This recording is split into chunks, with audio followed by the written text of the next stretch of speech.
对，好的，开始。然后今天给大家介绍一下如何自建网盘。然后这个也是应我3次元的一个朋友的一个想法，他说他想听一下如何自建网盘，然后就给大家先介绍一下吧。然后我选自建网盘的话，我上网谷歌搜索的话，有好几个实现方式。那么我按照我个人的想法的话，我想就是说从里面挑几个，或者说挑几个出来，我觉得做的还可以的，然后然后给大家一起分享一下。然后这是 WeFile 的话，是我挑选的第一个项目。然后的话，它是一个个人的项目，然后我看它 GitHub，我感觉应该是国人开发的。它是一个适合于个人的一个在线网盘，然后存储各类存储源，然后就相当于我们平时用的网盘一样。然后的话，它支持的这些存储源还挺多的，然后你可以从它的这个官方让你看到，它还有支持本地，还有对象存储啊，各大厂的一些各项存储，还有一个 WebDAV，然后还有FTP 或者 CFTP、OneDrive 啊这些。然后支持这个就不说，这个一般都支持。然后它是里面自带有那个什么是 OnlyOffice，然后你就可以用这些东西来查看文件的。然后这个是它的几个链接，然后有一个官网，它的一个官网链接，然后这个是它的一个 GitHub，然后它是一个开源的项目，然后所以在这方面的话，大家可以完全放心。然后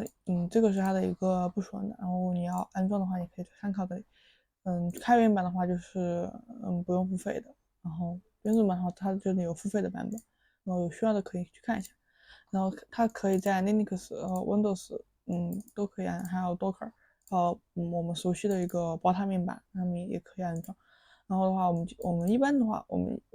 话，我喜欢用 Docker 来装，然后我们今天也是用的一个 Docker 环境来装的。然后还可以在 Linux、Windows 安装，然后多个环境呢我刚刚介绍。然后我们来看一下它的一个大概演示吧。看完演示之后，教大家怎么安一下。然后就是它的一个大概一个演示的一个演示站。然后它这里它这里只能看到是一个本地存储的一个演示。然后比如说它是一个3D，然后它是一个有不同格式啊这些的。比如说我们可以看一下这种图片，然后还有然后它这里默认是双击打开，然后我们可以看视频，然后我们可以在线播放一下，然后它支持就是说你使用这些软件，然后来播放。你看，他说可以使用这些软件进行播放，我们拖动一下。当然，这个依赖于你的一个网络的一个速度，然后它是可以在线播放，然后音频，然后我们随便测试一下。然后你直接点开就可以播放。好，然后很多文件，我看一下，然后它里面支持的格式很多，比如说你可以在线查看 HTML 这些，然后但是它不具备在线编辑功能，这个是后面要说我觉得一个比较可惜的一个地方。然后看来，然后包括你看它 CSV 文件，然后它都可以打开，它支持的文件格式还挺多的，片。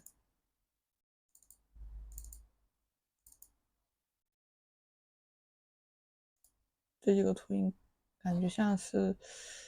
AI 生成的一样。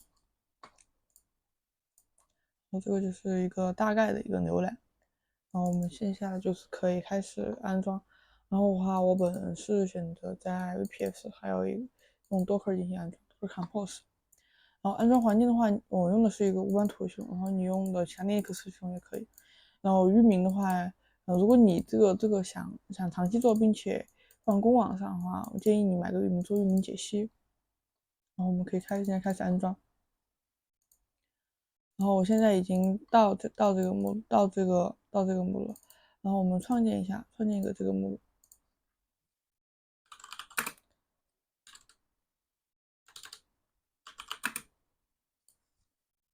我们创建一个 Zephyr 目录，然后我们进去这个目录 ，OK。那我们现在创建这个 Docker Compose， 文件复制，好推荐，我们按一下 I， 然后我们把这里的复制过来。这里的话是我参考它的一个官方文档，也就是这个 Docker Compose， 然后这里进行编写的。只不过我稍微直接把它们解释粘到这个注释这边来，好吗？右键。然后因为这个由于这个可能会比较小一点，然后我就直接选择安装，就没有上传文件上去。然后基本的格式的可能大家也清楚。然后的话就是这里端口注意一下，端口的话左侧是对外包的端口。然后如果你其他程序占用的话，你把它改成其他的一个未被占用的端口就可以。然后这一行的话，它是本地存储需要的。如果你不想用本地存储，你全部是用什么对象存储啊，或者是 OneDrive 啊这些，然后你就把这行删掉就好，我们不用本地存储。然后这两个的话，建议大家就不要动，保存在，然后我的话都把这个安装文件保存在安装目录里面。然后这个就是大概DB 和 logs 不是，然后官方的话说是这个 DB 它是直接默认的是一个 circlet， 然后如果你想改成 MySQL 的话，你好像是可以改，然后你可以参考一下，它的一个官方文档，我记得在这里配置，然后数据库配置，它默认使用的 circlet， 然后你想改成 MySQL 的话，你修改一下就可以了。然后默认的话，我建议是，不要随便乱动一些东西。然后我们按下冒号 WQ， 然后我们启动，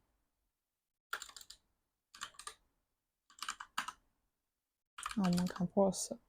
然后我们直接 up 上 D， 我们让它启动。然后的话，我这里由于是之前安装过，然后我已经把镜像下载下来。如果你没有安装过的话，那你应该前面是先把拉去镜像，然后我这里的话就可能比较快，因为我直接已经是安装过。然后我们现在就可以进这个来访问一下8080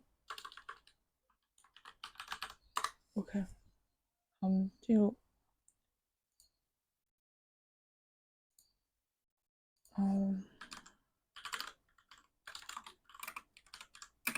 我们管理员，我们直接 admin， 然后不用我的，那我们管理员，我们测试一下，我们就随便起一个，然后我们这里保持默认，然后不用更改，我们输出化一下，然后输出化成功。然后首先的话是无存储源，然后我们请确定，左下添加一个存储源，然后我们登录，OK， 这样应该可以登录。OK， 这就是它的一个后台。后台的话你这里如果你没有特殊需求的话，你这里都可以不用动。然后主要是这个存储源设置这里，然后存储源设置这里的话，这里我都有写，你都可以不用动。然后主要是存储源设置。然后我教大家就是两种存储源，然后我这里是测试了一个本地和一个 WebDAV， 然后存储源我们添加的话，我们就选择一个本地存储，这就是存在这个 VPS 机器里面的，我们本地存储。然后这个文件路径的话，大家要这样写，要说一下，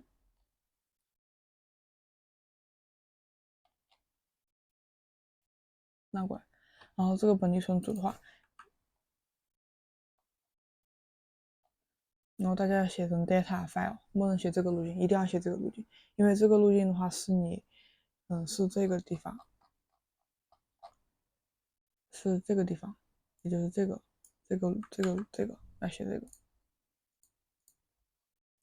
然后我们OK，然后这个没有加税名就不用设置，那我们就可以保存，然后不就保存成功了，然后现在就基本上也就已经成功了。然后的话，本地存储就这样设置。然后还有一个就是一个WebDAV 的话，WebDAV 的话我不建议大家使用，因为我感觉用下来感觉速度会比较慢，然后下载也比较慢。然后我个人感觉的话，建议大家用本地存储会比较好一点。我们存储源，我们这里就写成对不对位？然后我们存储侧内这里选，因为你看它就支持这么多的一个，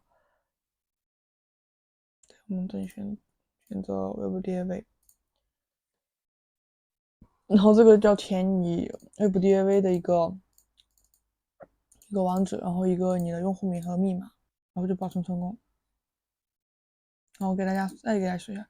就是你这里，然后你前面写上你的一个 WebDAV 的一个域名或者是端口 IP 端口加 IP 加端口，然后后面加上一个 DAV，然后你这个填你的用户名，还有你的那个，所以你就要填这里的人名和一个密码，然后就可以了。然后你最后点击保存就可以了。然后你现在就是在这个，然后你这里就有2个存储，然后你基本上就完成，然后你显示啊，你这些都可以进行一个调节。然后你图像的话，你就可以添加或者是，然后这里它是用的是 OnlyOffice，然后它的 OnlyOffice 的话支持那个你自己的部署，然后自己那个的话，会比较，因为它是用的公共服务，或者说然后我们就可以进去看一下，然后这个就是本地存储，本地存储现在是没有文件的。然后这个速度的话，我不给大家测，然后我现在这边速度是有的，然后的话，本地存储速度还可以，就基本上能跑，就是我加100兆的我已经很满意了这个速度，然后微博的速度就是有点差了，然后这个依赖于中转服务器，这个没办法。然后的话，你可以试一下，我们可以简单上传一下，比如说我这里你点这个地方，然后就上传，然后你上传文件。我们测试一下上传文件，你点一下，然后我就直接看一下，然后我们找一个视频，然后然后打开，然后它就可以看到速度还是挺快的，快就可以了。然后这个可能有点小，我再上传一个，这个可能大一点，然后我们可以看一下，这个应该是我录制的一个视频素材，然后播放的话可能会稍微有点慢，因为我可能服务器的问题，然后给大家看一下就可以了。然后我之前试的话，我试过这个，好像是我不知道为什么这个文件太大了嘛，它就报了个错。这个是 WebDAV 的，但是我用本地存储的话，这个就没有遇到过。然后我总结一下，就是这个项目我们搭建看起来就特别简单。然后的话，我觉得它很适合一个人存储，就很像一个类似于单纯的那种网页网盘的那种感觉。然后你也可以把它当做那种，关于你一个分享站啊这些，分享文件啊这些。然后它的本地上传下载会比较快。然后我即使用的是国外的服务器，但是也下载也非常快。但是它的话，主要一个问题就是说你搭建 WebDAV 的一个下载速度会比较慢，上传也比较慢。但是估计这个我感觉是依赖于它需要一个中转服务器，然后也就是这里，我记得它的一个高级工它的一个存储配置，我看一下，忘记是哪里啊？它有写，他们有些是那个是依赖于一个中转服务器，可能跟那个有关系。然后的话，它还有一个缺点就是说，它只能在网盘中，就是我们刚看到只能是查看一些文件，但是它没有编辑功能，没有编辑功能。然后的话，这个的话，我感觉其实是我感觉我个人的话是希望可以有一个，然后比如说我编辑一些小文件，我没必要就是我下载了然后又传上去，这样会更快捷，因为你已经有那个可以安装了一个 Office 嘛，OnlyOffice，然后我希望这个可以有。然后如果大家想真的使用的话，我觉得建议选择一个存储量大的 VPS，或者是装在家用 NAS 上，你在内网下使用，然后这个速度会最快。但是如果你想搭一个分享站的话，你也存不了多少文件，那其实你用这个其实也行，也行，就是说你只要不存太大的话，然后你当做一个小小的分享站还是可以的。然后软件基本没毛病，就是安装也非常的简单。而且，但是如果你放公网上的话，我建议大家做好域名解析。然后，如果你放在家里 NAS 或者你在家庭内网下使用的话，你直接用 IP 也可以，对，直接用你的 IP 访问也可以。而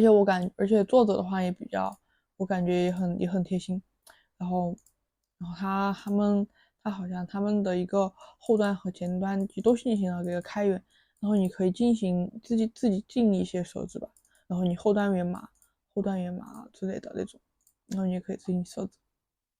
然后我记得它应该，我看一下项目概述这里看看它有没有写，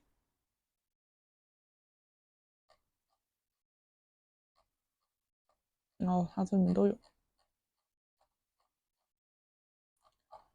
然后的话，这就是一个大概的一个，然后这个就是我也想给大家今天分享的一个内容。